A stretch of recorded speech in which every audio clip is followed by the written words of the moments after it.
Hello there everybody, and welcome back to another episode of an Ecologist Plays Ancestors, the Humankind Odyssey. Now, we are back here with the Sahelanthropus tridensis, which is a species we had previously, and we're just quickly going to do an evolutionary leap to see whether we do manage to get to the next species, and whether we are still playing this episode as the Chads.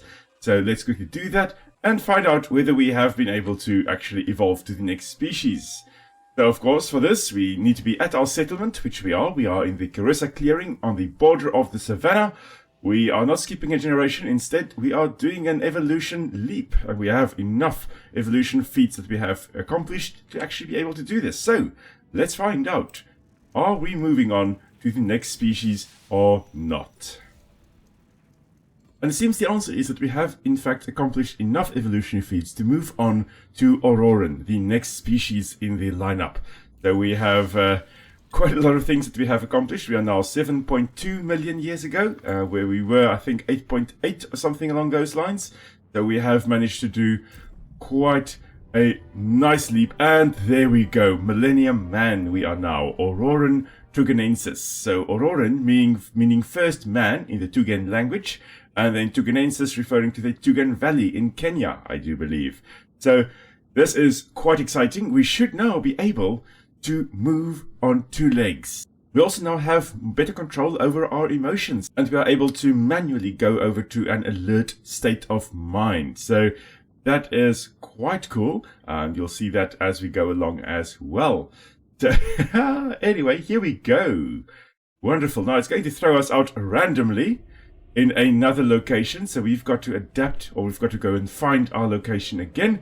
But there we are, going from the Sahelanthropus chadensis, of course, which were the previous species, over into the Orrorin tugenensis, and going to play on as them for an episode or two.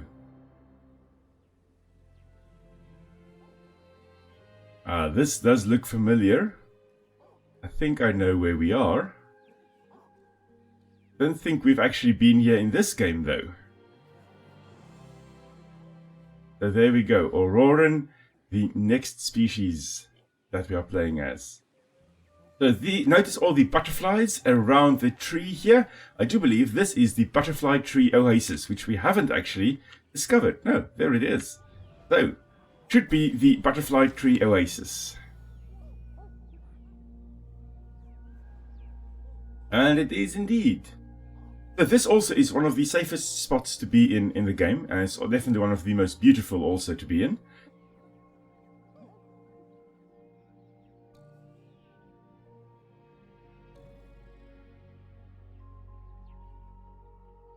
So I'm just going to gather the whole troop together, and then we are going to go out back to the savannah area as well.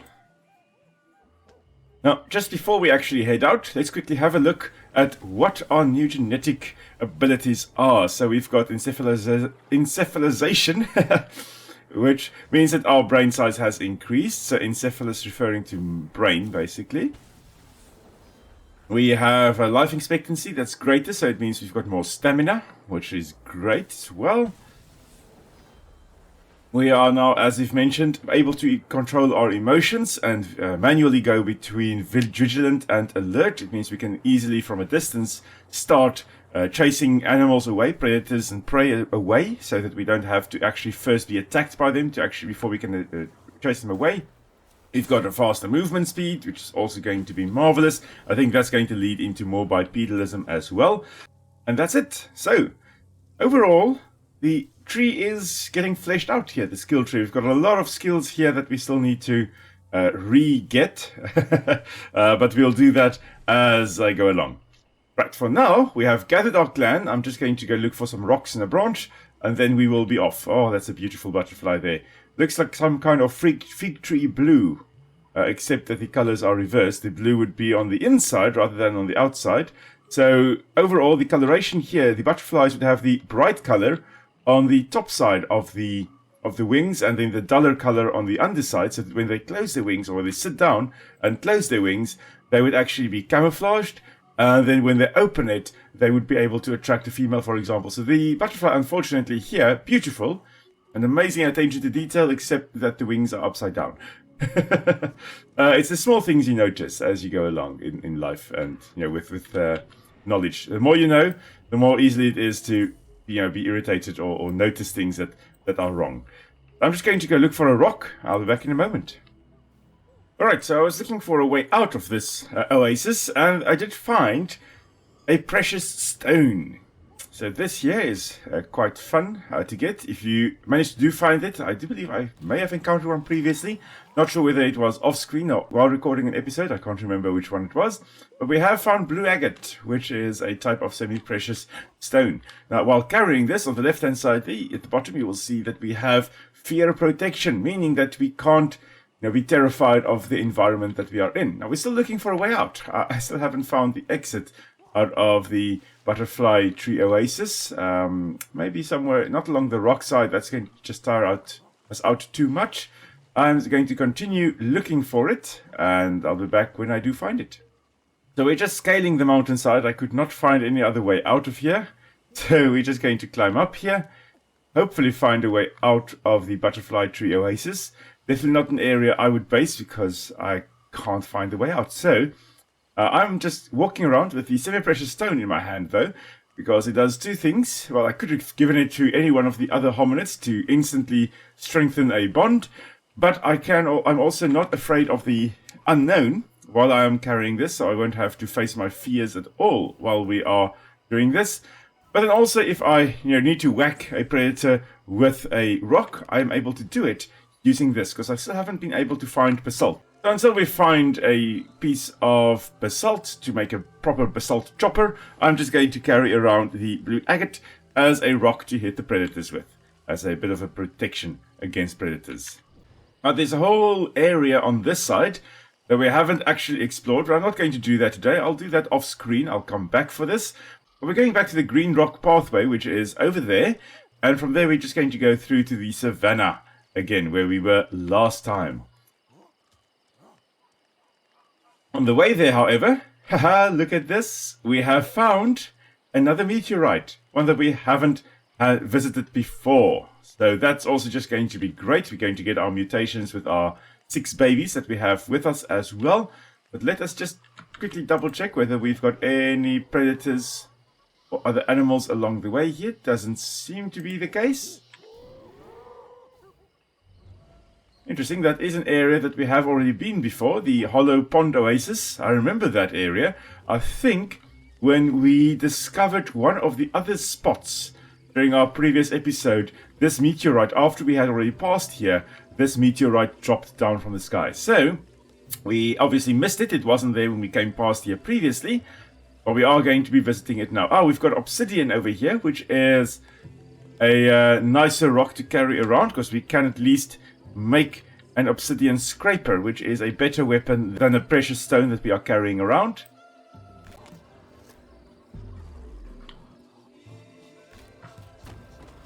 And on that note, we even got attacked. We had just made the obsidian scraper, and then we didn't even have time to switch over to that. We were just randomly attacked. My heart skipped a beat there for a bit, but we managed to defend ourselves quite well. Okay, so that probably is the stalker cat, the one that's going to just constantly come and harass us until we eventually kill it, and then it will stop coming after us. We're almost at the meteorite. Right here it is. Marvelous. And we have our 6 babies with us. So when we get here and everybody arrives, we can of course just inspect this. Let's just get everybody a little bit closer.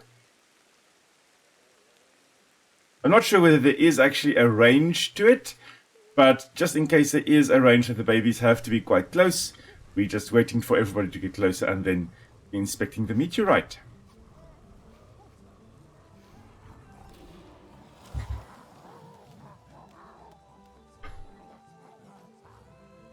Right, so now that we have done that, we of course... Oh, there we go. Attack the bugger. Come on. This stalker cat really is coming after us. Thankfully, all our hominids were armed with sticks of some kind, and they were able to fend off that white Machairodus as it attacked us. So, yeah, it's gone again. So that is the stalker cat that is coming after us. Marvelous. Are we going to just head out again to the green rock pathway, and then from there head down to the savannah? Now we are making our way over to the savannah again, but on the way there you will notice, of course, we have got these horses that are over here. So these are Hipparion, I do believe they are called, which is a Miocene horse, and they are quite skittish, able to run away, or they will run away if you get too close. Unless you corner them, they will run away. Now, this species here, the coloration is modeled after the extinct quagga, which was a subspecies of the plains zebra, which was found in South Africa, and especially here in the Western Cape in South Africa that I'm in. We're just going to run around with them. Now, interestingly enough, this species is actually at an evolutionary dead end along the evolutionary tree of the horses, because there are no living relatives of this genus, because they didn't lead to the equus, or there is actually not in this specific group either. So the Hipparion here, basically no living. Oh, something's attacking us. Oh, Hyenas. Oh joy. Yeah, you don't mess with us. Because, Adcrocuta, we will punch you. Oh my word, so many different things happened there. None of our hominids are bleeding, which is great. However, I do believe one of them, yes, killed one of the Hipparion here. Interesting. So Hipparion, the Myosin Horse here, will only attack if it is cornered, and one of our hominids actually ran into it. It seems it ran away from us and then into it. But it will allow us the opportunity to then also butcher it and eat it. It does seem like one of our elders here, yes, one of our elders, unfortunately Mo, is bleeding, so we are going to have to try and cure that. But we are going to just be eating the Hipparion meat here. But as I was saying, the Hipparion here didn't actually lead to the equus genus that we have of horses alive today. Instead, that came most likely from a different genus known as Dino Hippos. Now, Dino refers to terrible, like dinosaur means terrible lizard. So Dino means terrible, and Hippos is a horse. So it literally means terrible horse. But the Miocene horse that we've got here, Hipparion, basically is Greek for a pony. So this is basically a pony that it's named after. So it just means little horse, basically. So let's quickly have a look here. Let's just make sure everybody again has a branch. Now, interesting about the Hipparion and then also Dino Hippos, the genus that then eventually led to equus, which we have alive today, they didn't have just one toe. Now, if you look at the modern horse's toes or feet, you'll notice that they are monodactyl, meaning one toe. So they've got that one hoof. The Dino Hippos, as well as the Hipparion that we've got in this game here, would actually have three toes on each foot. So they'd have the big hoof that you can see, and then two vestigial toes as well, because their ancestors would or had three toes as well. We have this landmark over here that we have also just discovered, which is pretty much where we were now just a moment ago, and that is the door to the savannah. So we are basically on the right track. Now, unfortunately, we are again afraid of the unknown, so we're just going to quickly go and conquer our fear and then head on towards the savannah. And you can see that we are actually definitely faster. Oh, we are under attack again, not sure by what. But we are definitely faster than we were previously. Oh, and one of our adults also under attack, most likely by the hyenas.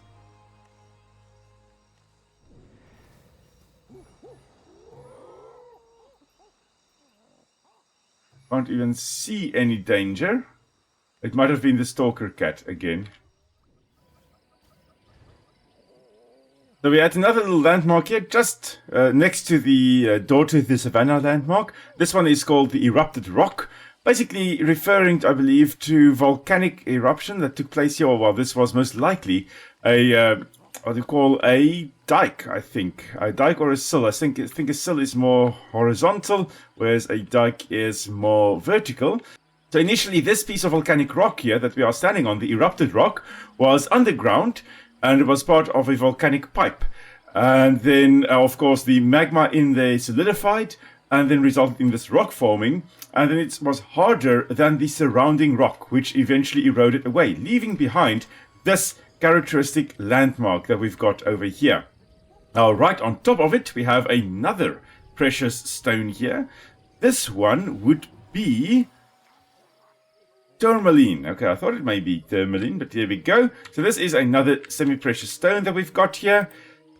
Now, I'm not very familiar with semi-precious stones and how they are formed. This is quite a pretty cubic one, though. You can see it's quite a blocky one that we've got here. Again, we could have carried that around in order to protect ourselves against the fear of the unknown, but we're not going to do that. We're just going to carry on and actually have an obsidian scraper as a weapon along with us. I've marked our location that we are heading to, which is the Carissa clearing, which we were in previously. So that is where we are going to go to, and we're going to continue from there. Now this looks a little bit greener than I remember. I remember it a little bit drier, but then again, compared to the jungle, this area definitely is a lot drier. Just trying to find out where to head to now. Now, as we venture further into the game, we are going to basically be exposed to all the different types of food that we can potentially have. Fruit and vegetable matter, and of course insects as well. And when we get to the savannah, there should be some termite heaps as well, which will be another nice source of food. So we're just going to, again, eat the mollusk over here, another source of food. This here being the giant African land snail. And there we go, so we've just eaten that as well. And again we have the horse over here, the Miocene horses. There we go. Ooh! And I've just, first strike, killed it with a basalt chopper.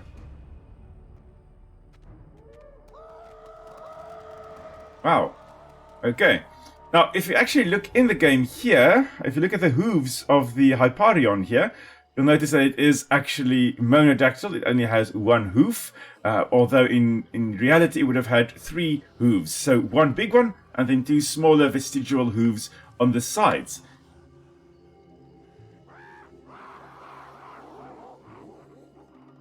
Not sure whether there was anything there, but we decided to just scream at everything in the area in any case.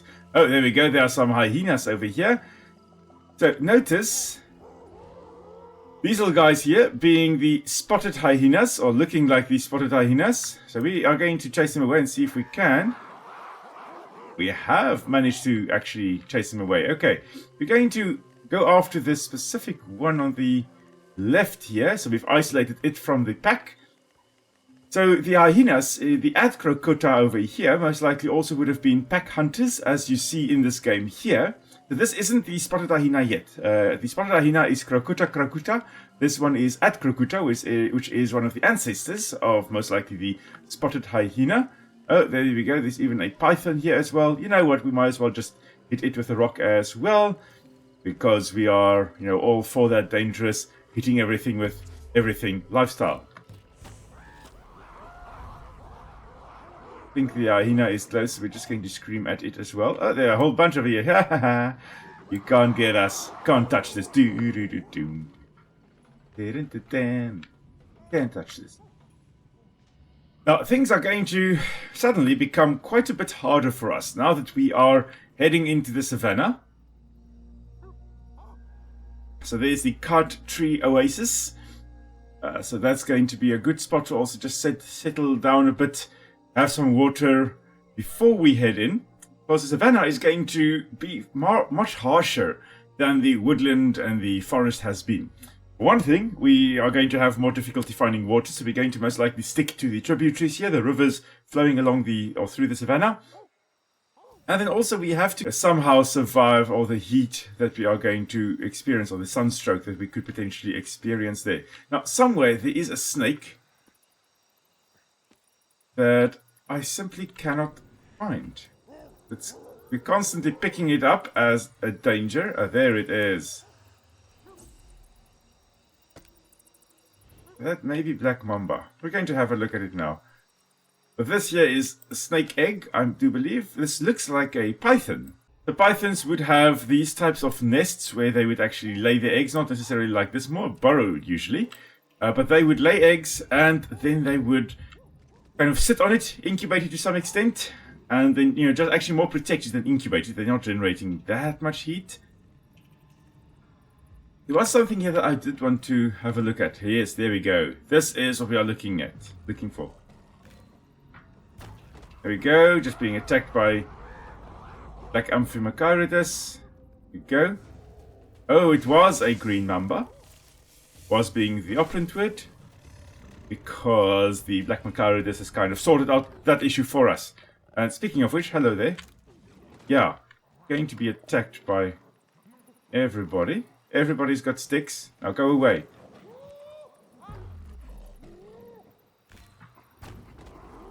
There. Headshot. Now go away.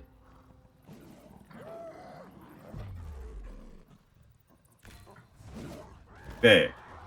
So finally, after it has attacked 2 of our troop and has actually injured 2 of them, we are just going to bash his brains in and get rid of him once and for all. Now, of course, we do need to cure bleeding with 2 of our individuals, and I'm hoping that the plant that I'm going to look at now will actually do that. So this is an aloe. It's an amazing plant, and it has got some curative properties as well, at least in the game and in reality as well. So just like this, you won't necessarily use it, but if you switch your hands and you actually alter it, we're going to have the aloe sap. That is what we are going to be using as medicine in this game. So I'm not sure whether it is going to. We're going to... Oh, succus being a sap, basically, and aloe, of course, being the genus of aloe. So a very nice succulent plant occurs throughout Africa. You'll have some species of aloes. Oh, it does help against bleeding as well. Brilliantly. Brilliant. So we're just going to get this. Give it to the bleeding individuals. That'll be you. Cure bleeding.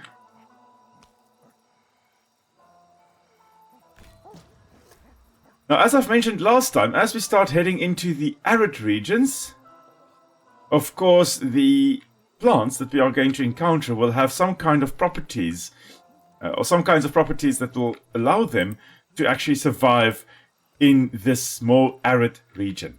One of those properties that they can have, one of those characteristics, would be to be succulents. And the aloes here are a good example of that, where they will take water and have it stored in their leaves. Some of them, like some of the plants, like the ones that we encountered last time, the yam. Oh, hello. And then also the African turmeric that we encountered last time. Those species there will have the water and nutrients stored in their roots, whereas the aloe here will have the water stored in its leaves. Some of the other plants, like the baobab that we are going to see later on as well, they will have the water stored in their stems. So there's a nice method as just storing the water and nutrients that you may need during the drier season. You store it in your leaves or roots or stems, and then you have it available when you need it. Now there's another new species for us down there, which we are going to be having a look at in a moment.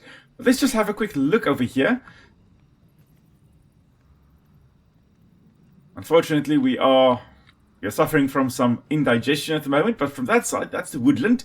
So we had the mountainside at the top there, we had some forests or wetter area there, and then we had the woodland as it starts getting drier here, and then now here, we are heading really into the plains. And right in front of us here, right, blocking the view of the hominid over here, of Orrorin, we have got our first grasses, our proper grasses establishing as well. And that's the main type that we are going, or the main plant type we are going to be seeing for the next section of the game, for the savanna section. Mostly grasses, a few shrubs scattered here and there, and then we also have some larger trees visible around there as well. Now, I don't think we have any fruit in these trees. Now, this one here would be some kind of acacia, now changed to Vachelia or Senegalia, but I will always call it an acacia. It's a typical plant. Acacia actually means with thorns, and all the African, except for one species, all the African acacias have got thorns. So for me, they will always be acacia, but I'm going to be talking about that at some point in future. But now, of course, we've got to decide where to head to from here. And I think best would be for us to actually head in the direction of that meteorite over there.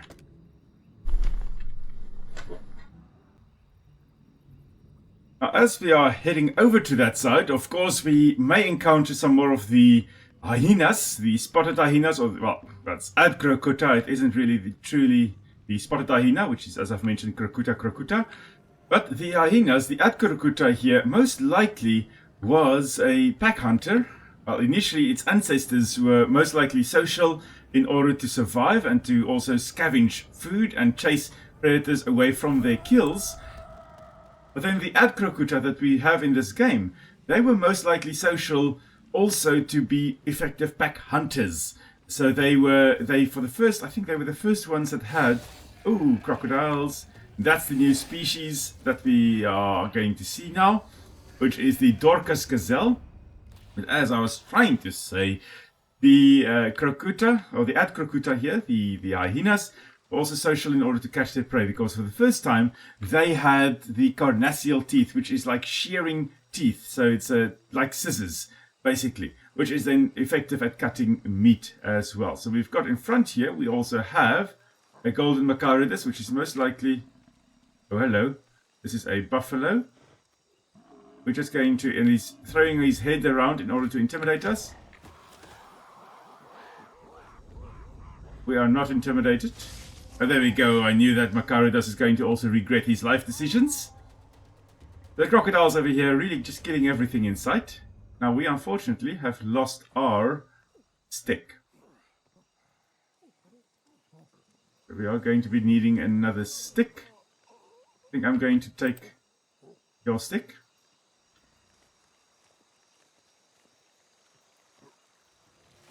I'm going to go poke this buffalo because he is already limping.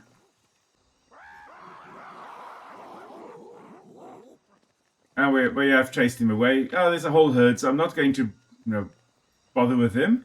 We are going to just keep on moving in that direction around the buffalo. We don't want to be charged by them, because, and we'll talk about the buffalo next time, because that's now really a plains animal that we can see here. But notice we have some more new fruit over here. Ooh, wonderful. We are going to eat some of that as well. This looks like Carissa. This one isn't ready yet. This one is still green. This does look like Natal plum. Just going to throw this one down on the ground because it's not ripe yet. The red ones are ripe. So our hominid here should be quite happy with it. Yes, indeed. Okay, now as we start heading into the savannah, and we are again facing the unknown, the heat stroke is potentially going to be a bit of a problem. So we are going to have to do our best in order to counter that. And some of the things that you can do is to, of course, drink some water, which is going to alleviate the pressure or the heat. That's one thing we are going to be doing. But of course, we can also just go and find some more aloe that we can then rub on ourselves, and that's also going to help us survive the heat. We've got an unknown something, we've got a python over there, we've got a whole bunch of buffalo over there, which we are going to stay out of their way. But we are going to go towards this thing that we are unfamiliar with, and I'm wondering what it is. Right over there. Let's just mark it. I think it's a black mamba. We are going to conquer our fear and then quickly have a look there. Does look like it's going to be a snake. Does look like a black mamba. So let's just jump towards it and go and poke it with a stick. Or with a rock, actually. And kill it with a rock. So there's Dendroaspis polylepis, the black mamba. It's called the black mamba not because it's black in color. In fact, it's a very dark grey color. But the inside of its mouth is pitch black in color. And that is then where it gets its name from. Now you can see we have the debuff, the heat debuff, which is not a nice one to have. So we are going to quickly go and drink some water in a moment. Just going to butcher the black mamba over here. Eat it and then head towards the river. So that we can just drink some water. Our hominids are also really complaining about the fact that life is hot and difficult. Somewhere there should be some water. We are basically at the meteorite. We're not going to investigate the meteorite now. We are going to be chasing away the hyenas again. And head towards that spot over there. I think the river would run along there. It does look like there's some greenery there.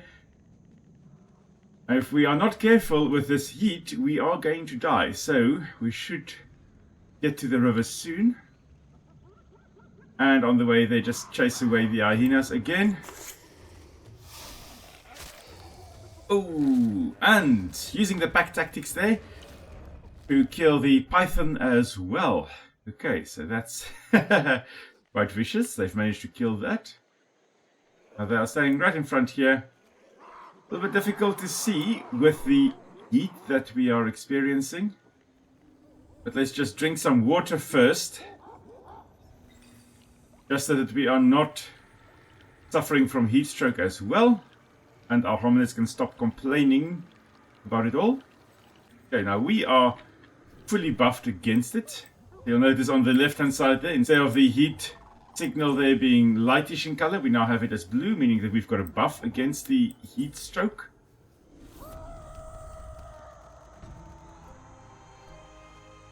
So at least now we can see, now this here would be a crocodile nest. So those would be crocodile eggs, so there should be a crocodile here somewhere, which is, in theory, would chase us away if we got too close to its nest here.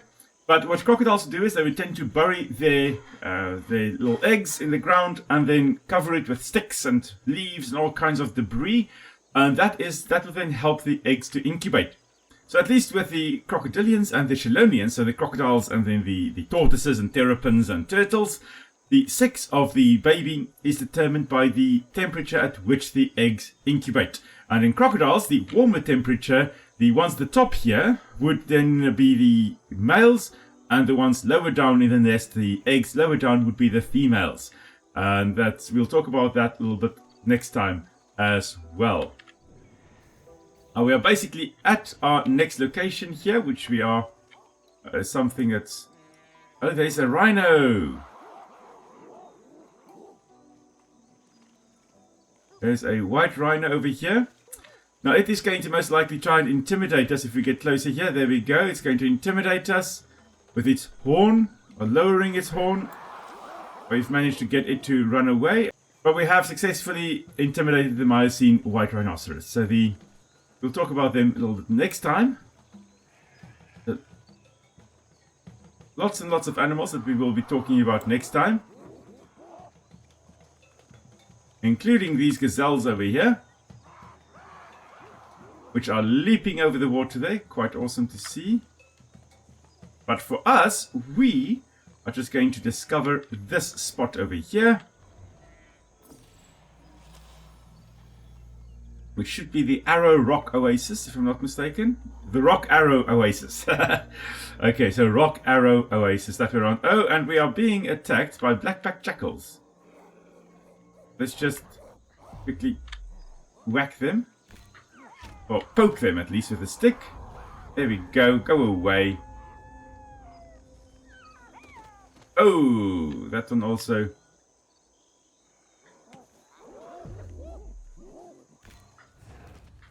And now you pay the price. But just as I was about to finish the episode, we got attacked again. Canis mesomelas. Meso referring to middle, melas referring to black, so it's the middle part of the jackal, so the back of the jackal that is black in color. We've got so many different new animals that are coming in now that we haven't encountered previously, which is exciting, but it does mean we've got lots and lots and lots of different new things to eat as well, including the black-backed jackal here. Now, black-backed jackals are around today as well. The ancestors would most likely have made the African savannas home as well. So, not sure whether the black-backed jackal occurred in Africa this time of in Earth's history, but they are definitely around today and doing quite well. And we'll talk about them as well at some point in future. So a whole bunch of new animals that we are encountering, a whole bunch of new plants as well, including the grasses in front here. These appear to be finger grass, which is a very, very palatable grass as well. So think typical plant or grass that animals would eat in the savanna environment. So on that note, now that we have gotten to the savanna, we've gotten to the Rock Arrow Oasis, we are going to call it a day. Thank you all for tuning in this new episode of An Ecologist Plays Ancestors, the Humankind Odyssey. We are now Orrorin tugenensis. We are going to hopefully start walking on two legs soon. So we're going to have a quicker journeying time through the savanna and desert environments. So join me next time when we run around the African savanna again, and let's see what we encounter then. Until then, stay safe. I will see you guys soon.